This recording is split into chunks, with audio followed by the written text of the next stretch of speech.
YouTube thumbnail game, my friends. It is on again. CGR, your host, is back with another episode number 2. Today we will talking about the softwares. The software I have used to create YouTube thumbnail, designing softwares, and which is the best for which niche. Of course, we'll cover Canva. So yesterday, that software I was talking about was PicsArt for the mobile. I also have a GIMP in my list, but I have not used that. I tried to use it much before Photoshop, but it was too complicated back then. It is less complicated than Photoshop, I guess. Also, Illustrator. Yes, I have used that. So, let's start with the second episode. This topic is suggested by my social media agent, ChatGPT-4 on social media GPT. So, it has also given me 20 points that I can go through, but let's see where this goes today. So, introduction to software options for thumbnail creation. So, Canva is really powerful. First of all, I have to say that it is really powerful. Canva is a really powerful tool because, yes, Photoshop is the most powerful tool that you can use for thumbnail design, paired with AI tools like Midjourney, Firefly is inside Photoshop, etc. But Canva on its own for many niches like tutorials and teachers that are, recording lectures and many other niches. Canva is alone very powerful because I've seen people make things on Canva that I did not expect could have been made there. And in Photoshop, of course, I can make it, but I don't imagine how I will make that in Canva in itself. So kudos to those people. But coming back, Photoshop is like, you do not have that much level of customization in Canva. Like, you cannot just, if you create a shape, let's say I create a square and I want to change one of its side, that you cannot do in Canva. There is no pen tool, there are no smaller minor details that sometimes matter in design that cannot be done in Canva. But yeah, basics, they have got you covered almost. Of course, the AI things and masking, there should be masking, but maybe it takes a lot of horsepower for masking to be done on browser. I have no idea about that. But yeah, Photoshop is very powerful. Coming to the third, Illustrator. Yes, many people do design on Illustrator. Many people also design in After Effects and Premiere Pro. They design the thing in there and just take a screenshot of that. I don't know why people do that, because there's much more control over a single frame in Photoshop. But yeah, maybe some people get more comfortable in After Effects and Premiere, so they just do it there. Also, while doing it there is a thing. Maybe it is kind of good for gaming niche, especially because the perspective maps are much better. They're like the axis, y-axis, x-axis, rotation things are much more controlled inside of After Effects. So that can be done there. Few times I have actually done that. I had to rotate something. Initially, I didn't know how to properly do it in Photoshop. So I rotated the shape layer or the image inside of After Effects and imported into Photoshop and to continue the thing. Illustrator is very powerful tool, but it's too powerful maybe, and raster images are better to work with in Photoshop because, there's much more control over raster images. But overall, if you just start designing outer things and only shapes, and then, of course, Illustrator is much more powerful in that phone, mobile. And so I've used, as I told you, PicsArt. PicsArt is also a very powerful tool. It has masking as well, which Canva does not. So yeah, PicsArt is like, there is so many features in PicsArt. Like, I used to see there are hundreds of features, but yeah, but you can start with that. But I feel that it's very limiting. Like phone, there's first of all such a small screen, and then only your hands. There is not more control, as in there is in mouse and processing power of the desktop. So completely Photoshop. Another question that comes is, do you need a Photoshop artist?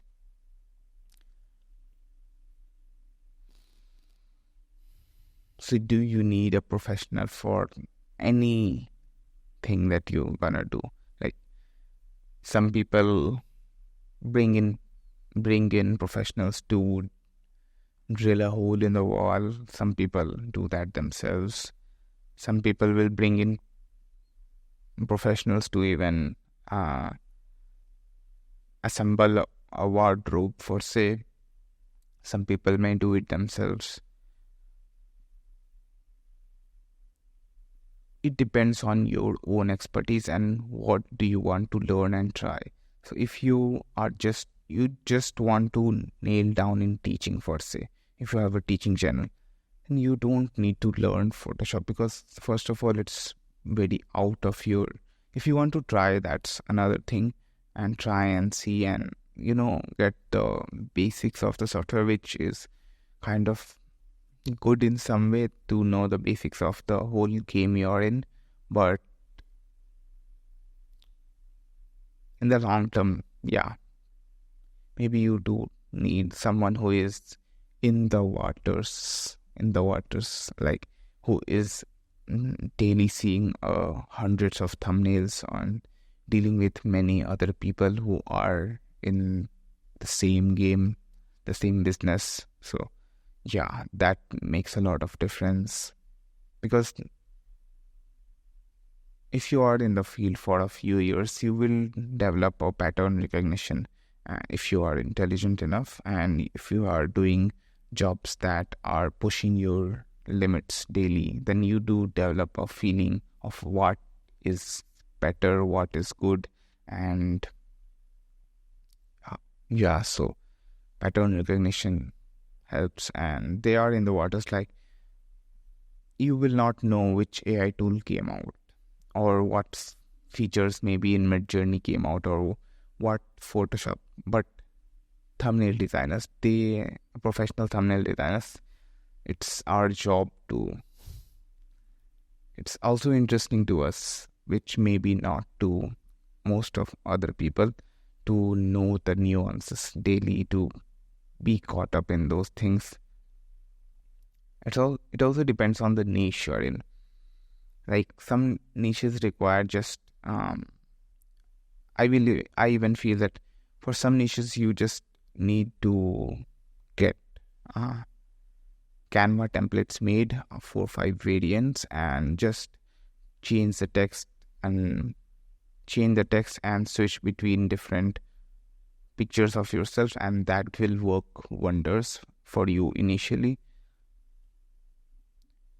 So yeah, let me know if you want some Canva templates, because I feel I can export many assets from Photoshop, custom made, and put them into Canva, and that will be a great thumbnail template for other people to construct their images out of. Yeah. Also, there are many AI tools that can help you remove your own photos, so that won't be a problem in making thumbnails in Canva. So let's go over the next point.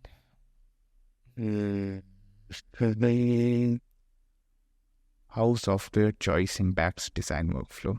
Of course, if you use more professional software, you will have much more powerful over the whole of every single thing that you can do. You can replace an eye of a person, you can change the faces, even there are AI tools for all of that, but you cannot really control it in normal tools. And especially in the niches like mystery and the niches like clickbaits, crime, criminal, these things, if you want to create a good thumbnail that will get clicked, you need Photoshop. And paired with AI tools, Canva cannot handle that. Canva can only handle tutorials and stuff, basic ones. But yeah, Canva is powerful too, but in some niches, there is no Canva. Features to look for in a thumbnail design software. Customization power. Just pick up Photoshop. It's good. Stock photos and graphics. Stock photos generally work worse than normal real life pictures and normal like me on a real camera. Stock photos, I don't know why, but they have a feel to them that generally in 99%, 90% of the stock photos, like they're too professional and unrealistic colors. For some reason, I always feel that, and clients feel that too. Even movies are much better, but real pictures are really different. The angles, the colors, the quality, so that stock photos generally do not work. Graphics, you can create your own graphics too, or take inspiration. Like initially, just use normal graphics. I have used generally from just Google them, and you will find if you are not able to find something, then you do have to create it. So that's why you should know the software really well, so that you are able to do the thing when you need to do. Otherwise, you don't have to keep doing everything from scratch. But knowing the software gives you the power to do the thing when it comes.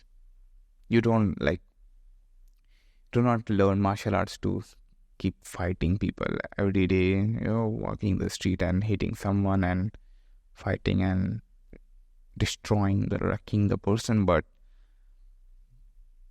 you do have to need to know the art of fighting. Maybe that's a good analogy for here. So next, mobile apps. PicsArt is really powerful. I think Adobe also has its own mobile software, which is also good. I think many thumbnail there are YouTube channels, I think, I'm pretty sure, that make their all thumbnails really good stuff on that Adobe's mobile apps, and they can make thumbnails that are much better than most Photoshop designers. So it's all about the skill many times, although the bigger computers and these give you much more powerful. It's like you can kill a lot of people with hand grenade if you bring all of them together, but if you have an army tank or a nuclear weapon, then do I have to say anything else for that? Okay, the benefits of a dedicated YouTube thumbnail designer. Yes, they are in the trenches, they know the weeds, they're in the weeds, so they know the game much more than you who thinks you know more. I don't know, if you are in marketing, maybe you do know much more than any person you're paying $5 for a thumbnail. But if you're paying $10-20, then I hope that person knows their stuff. $50, they should know everything. But yeah, integrating software. Learning curve and community support for each tool. Learning curve. Yes, Photoshop has a bit, like, it's feels easy to me, but I know I have the expert blindness that everything I know, everyone knows, like everyone feels that whatever they know, like all the general public knows, but of course it is not true at all. So how will I see the learning curve? I think the learning curve of everything is almost the same. Like you have to put in the work. Like at least after first 20 hours, it will feel normal. If you just complete the whole course on any YouTube channels, example, GFX Mentor and them, there is a guy, Dan, bring your own laptop, just do their course, like straight, do all their course and make all the things that they ask you. You will get good, you will get a gist of it. Maybe you will like it, maybe you will not, but you will know how to do things after that. So it's just putting in work that it takes to develop any skill. Maybe if you have a person, they can guide you. That will help certainly, but it's just putting in the work for most of the time. Most of the time, it's just brute force that you need and not procrastinating at that. My favorite software, of course, Photoshop, Illustrator was initially my favorite, but then I was like, rasters. I like more raster images. Yes, raster. So, but the control that I felt in Illustrator kind of lacks, but I am okay with Photoshop. I know Illustrator as well, but yeah, Photoshop is in the YouTube game. Photoshop is the king in all over, maybe in printing, etc. Maybe Illustrator. Paid, yes, you do have to pay Photoshop. There are free versions, like there is no free version. There are like people use the crack version, but I don't think that it's very good because it's like very affordable and such a good piece of technology, Adobe. Especially after AI, I don't think that the cracks versions work so well. Also, you can have 2 devices in one Adobe subscription, so share it with your friend maybe if that's what you're looking for. Also, you can get a student discount without any verification required on the Adobe website. Just say that you are a student and they will give you 1,000 rupees off for an entire year, so 12,000 rupees off for the year. That's great. Only 1,500 rupees for 1 year, first year. After that, you may change your email, or I hope that you're making so much that you don't need to change the email and just use that tool. Speed and quality balancing. So I have made thumbnails for even $10 under 20 minutes, and I have made thumbnails over 2, 3, 4 hours here. I guess I did sometimes for $5. Like for $10, I have sometimes made in 10-20 minutes many thumbnails, and 2, 3, 4 hours in one $5 thumbnail. It's not, because it's not just about the money I'm getting at the start. It's also about the skill I'm learning. If it's a new niche and a new channel, then they don't have that much to pay at the start. But if I find that it's really interesting niche and interesting thumbnails and topics, then that's when I have done 3 to 4. Not much for $5, dedicating 3 to 4 hours. But yeah, sometimes I have found it. Generally, an hour is the sweet spot that I try to dedicate to a thumbnail, and sometimes it goes more, sometimes it goes less. In some niches it goes higher, some niches it goes much down. Also, batching things is really good. Also, whenever I have batched things, I seem to cut off time for overall, because a single thing you will first download the find. You can batch, like searching images, you can batch it one row, then enhancing images in one batch, then processing in another AI tool, that's another batch, so it becomes faster generally. AI is really, really powerful. Like when I started, there were no AI tools, and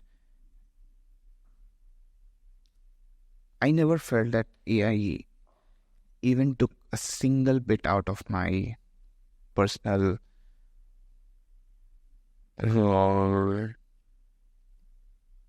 took out of my job. No, it didn't. Not not even a single bit. In fact, it gave me much more than it did not took anything. It gave me, like, there are niches that didn't used to exist. All AI did is raise the bar of what is a good thumbnail, raise the bar of what is a good design, raise the bar of what can be made. People who did switch to, I hope everyone did. I know many may not have had switched and they're still making. I don't know why someone will do that, but yeah. Sorry. Yeah. AI raised the game, the whole game. It is like it gave everyone grenades. Yeah. Everyone was fighting with their hands, and now everyone has grenades. Of course, if someone was not making money when AI tools came out, so maybe they had a disadvantage. Like I was making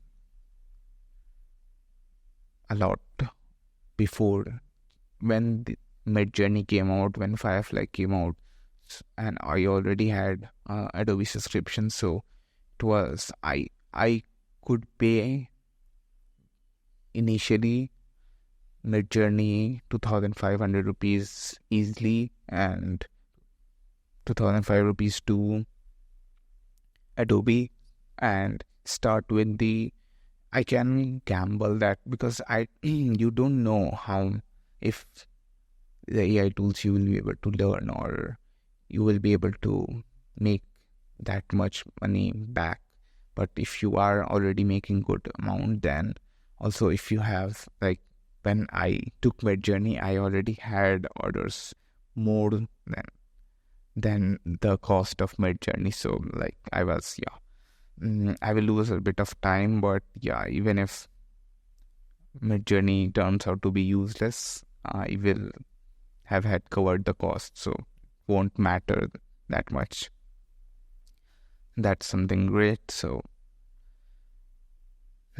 tomorrow we will talk more about AI, and this was the episode 2 of the YouTube thumbnail game. So CGR signing off.